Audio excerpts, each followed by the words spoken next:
Henry David Thoreau said that the real price of anything is how much of our lives we're willing to exchange for it.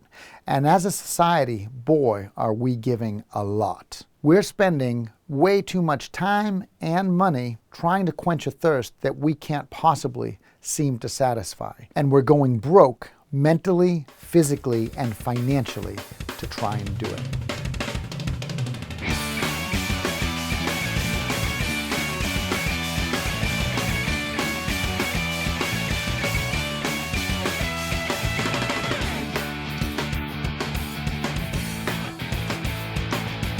A wise man once said that too many people are spending too much money on stuff they don't need, trying to impress people they don't like.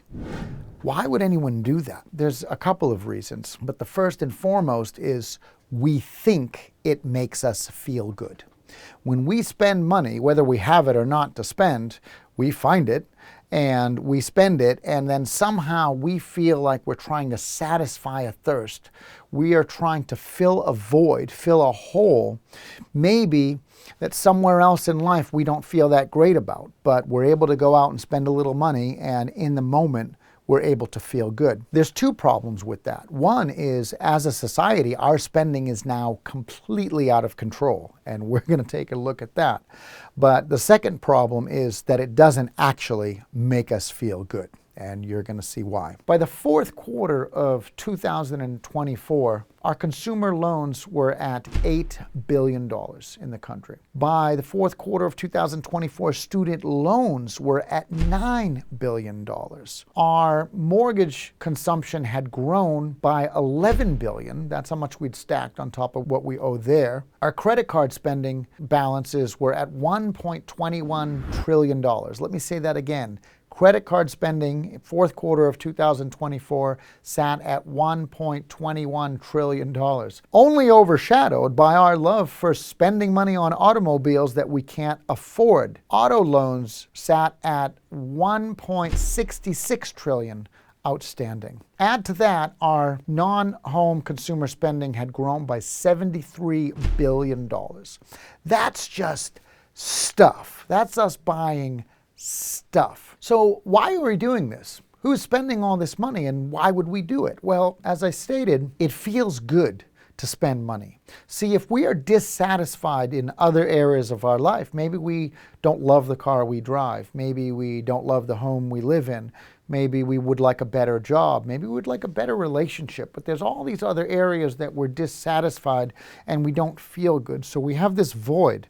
And to fill this void, we go out and we spend money, thinking that if we spend that money, we will feel better. So we get a quick fix, we get instant gratification, whether it's with Uber Eats or DoorDash or going out and buying something or hitting buy it now online. We are looking for that quick fix, but it's giving us the illusion of accomplishment. See, buying something and spending money, we didn't accomplish anything. We didn't achieve anything, but it gives us the illusion of achievement. Look at what I got. Look at what I have. See, I'm doing okay. And in the moment, you feel better. But of course, it's like drinking too much. The next day, you feel absolutely terrible because you're looking at your finances down the line and realizing that you have robbed your own future. You have literally stolen from yourself so that you can have this instant gratification and this false sense of achievement. And down the line, you're now late on other bills and you don't have money. So that's not the correct thinking. That's not how you should be thinking. But there's a bigger hole than that we are putting ourselves in, and it is a mental and physical one. Current stats show that over 18% of our human population suffers from some sort of depression. Here in America, over 29% of Americans have been clinically diagnosed at one point or another with depression.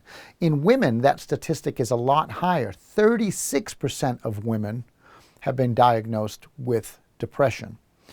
And if you look at our youth, they did a study in 2017 that ended in 2023 that showed that between the ages of 18 and 29, 20% of that population had been diagnosed or was currently suffering from depression. But these aren't the only numbers going up. Obesity, heart disease, depression, drug use, diabetes are all up. In other words, if it's a bad number, we're going in the wrong direction.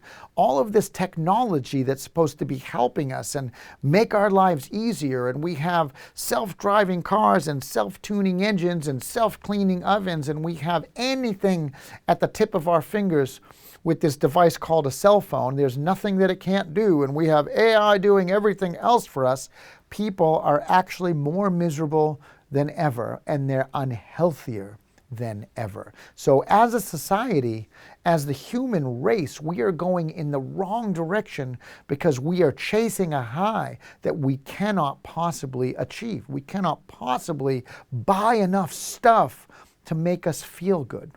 So what is the solution? What are we really looking for? Well, not to get too philosophical, but we're looking in the wrong place. I don't wake up every day thinking about what I want, and I'm a goal setter. I wake up every day and the first thing I think of is what I have and what I'm grateful for. I'm grateful for my family. I'm grateful for a roof over my head. I'm grateful for the vehicle that's going to take me to work. I'm grateful for the friends and the relationships that I have. I try and be grateful first because that puts me in a position where from there I can think about my goals and think about what I want. Now, I'm the goal setter, right? Setting golden goals. I want to have something to work towards. It's nice to have a goal. It's nice to have something you want to achieve that's above where you are. So I'm always reaching, but I'm first grateful for what I have, and I start out there. See, true wealth, true happiness, true peace of mind, you have to look inward first.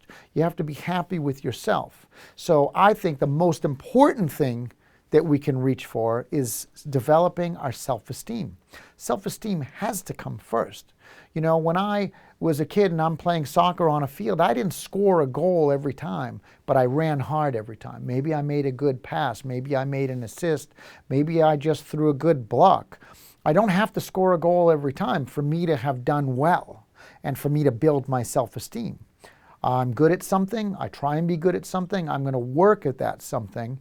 So I'm developing my self-worth all the time. And I continue to do that today. There are things that I don't know about. So hopefully I can learn about them and I can develop them and put them into my repertoire and someday be good at them.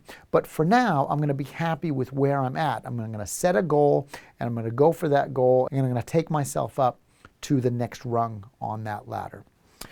I'm going to conclude with a story about a belt, just a simple belt. Many years ago, I was traveling and I was in Europe. I was in Portugal. That's my father's home country. And I was visiting. And I realized I had arrived in Europe and I needed a belt. And I like a belt with my jeans. I like a belt with my dress pants. I'm almost always wearing a belt unless I'm in like workout gear. So I went to a feta. A feta is like what we would call a flea market here in the States to look for a belt. And I came across this vendor and he had these, beautiful, hand-tooled leather belts, real leather, sorry vegans, and just an awesome belt. So I picked out one, had a nice buckle on it, and it was black and silver, and I loved it, and I bought it. Now I paid probably about 2,000 escudo for it at the time. So lucky for me that the escudo was practically worthless, and that turned out to be about $18. But this is a great belt, and it's lasted me many years, okay? Even the fact that I'm talking about the escudo, they have changed to the euro dollar, so we have to be going back more than 20 years for me to be spending that kind of money. Recently, I wanted another belt, so I went online and I typed in high-end leather belt, and in the width that I wanted and whatever I wanted. And of course, when you do that, when you type in high-end leather belt, all of a sudden Louis Vuitton and Hugo Boss and Versace and DKNY and all these name brands pop up.